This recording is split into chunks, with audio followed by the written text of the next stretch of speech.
దేవుని ఘనమైన నామమునకు స్తోత్రములు.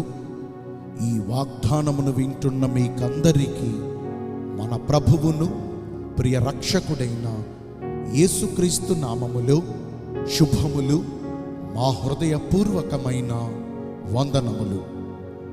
ఈరోజు మీ కొరకైన దేవుని వాగ్దానము మీకా గ్రంథము 7వ అధ్యాయము 8వ వచనము.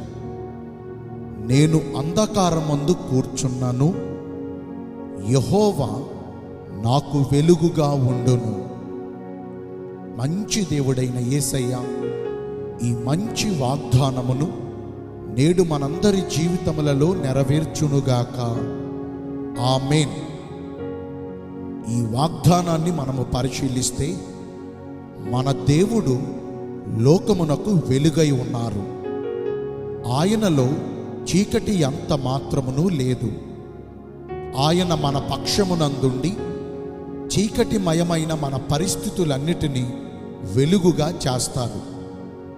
మన చుట్టూ చీకటి కమ్మినను ఆయన దానిని మనకు అరుణోదయ కాంతి వలె చేసి మన బ్రతుకును మధ్యాహ్న కాల తేజస్సు కంటే అధికముగా ప్రకాశింపజేస్తారు.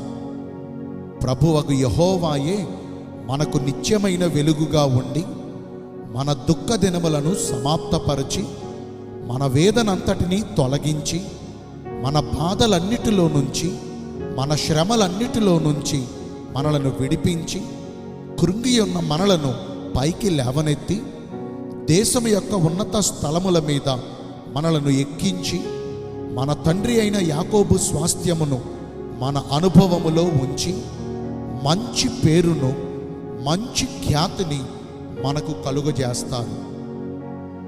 దేవుని సొత్తైన ఇశ్రాయేలీయులు ఐగుప్తు దేశములో బానిసలుగా ఉండి తమ్మును విడిపించగలిగిన యెహోవా దేవునికి మొర్ర పెట్టగా ఆయన వారి మొర్ర ఆలకించి మోషేను వారి యొద్దకు పంపి వారిని విడిపించుట కొరకు వారి మధ్యన ఐగుప్తీయులకు 10 తెగుళ్లను కుమ్మరించారు. ఆ విషయం మనందరికీ తెలిసిందే. అందులో ఒకటిగా మోషే ఆకాశము వైపు చేతులెత్తి ప్రార్థించగా ఐగుప్తు దేశం అంతయు 3 దినములు గాఢాంధకారముగా మారింది. ఐగుప్తీయులందరి మీదకు చేతికి తెలియనంత చిక్కని చీకటి కమ్ముకొనగా 3 దినముల వరకు ఒకరినొకడు కనుగొనలేకపోయారు. ఎవడును తామున్న చోటులో నుండి లేవలేకపోయారు. అయితే ఆశ్చర్యకరముగా అదే దేశములో ఐగుప్తీయుల మధ్యనే నివసిస్తున్న ఇశ్రాయేలీయులందరి నివాసములలో మాత్రము వెలుగు కలిగింది. వారి చుట్టూ చీకటి కమ్మినను యెహోవాయే వారికి జీవపు వెలుగుగా ఉన్నారు. అందుకని భక్తుడైన దావీదు సమూయేలు 2వ గ్రంథము 22వ అధ్యాయము 29వ వచనములో, యెహోవా నీవు నాకు దీపమై ఉన్నావు, గాఢాంధకారపు లోయలో నేను సంచరించినను నా చుట్టూ ఎన్ని చీకటికరమైన పరిస్థితులు చోటు చేసుకుని నన్ను కలవరపరిచినను నేను భయపడను. యెహోవా నా పక్షమందు నాకు తోడుగా ఉండి చీకటిని నాకు వెలుగుగా చేయును.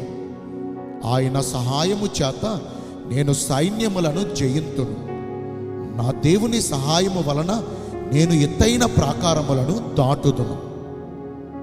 ఆయన నలిగిన రెల్లును విరువరని, దేవుడు మకమకలాడుతున్న జనపనార ఒత్తిని ఆర్పడు. బంధించబడిన వారిని తామున్న చెరలో నుండి వెలుపలకి తప్పించుటకును, చీకటిలో నివసించుచున్న తన ప్రజలకు జీవపు వెలుగును దయచేయుటకును మన ప్రభువైన యేసు ఈ లోకమునకు ఉదయించారు. నేడు ఆయన మన పక్షమున ఉండి మన చీకటిని తొలగించి మనకు వెలుగును అనుగ్రహించాలంటే మన పూర్ణ హృదయముతో, మన పూర్ణ ఆత్మతో ఆయనను వెంబడించాలి. ఆయనను వెంబడించువారు చీకటిలో నడువక జీవపు వెలుగును కలిగి ఉంటారు.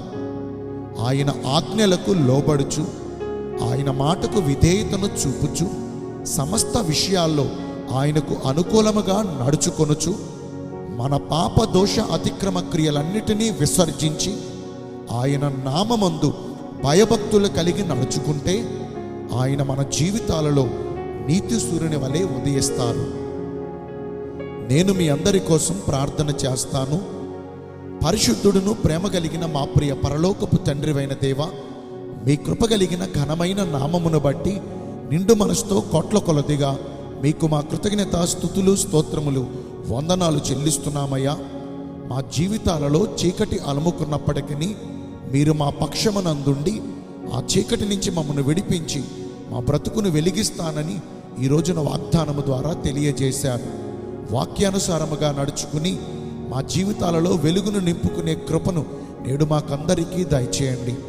ఈ రోజున ఎందరైతే పుట్టినరోజులను, వివాహ దినములను, ఇతరమైన శుభకార్యములను జరిగించుకుంటున్నారో వారందరికీ మెండైన దీవెనలు కుమ్మరించమని, మీ రాకడ కొరకు మమ్మను సిద్ధపరచమని యేసుక్రీస్తు ప్రశస్త నామమున ప్రార్థించి వేడుకొనుచున్నాను మా ప్రియ పరలోకపు తండ్రి. ఆమేన్. May God bless you all. Thank you.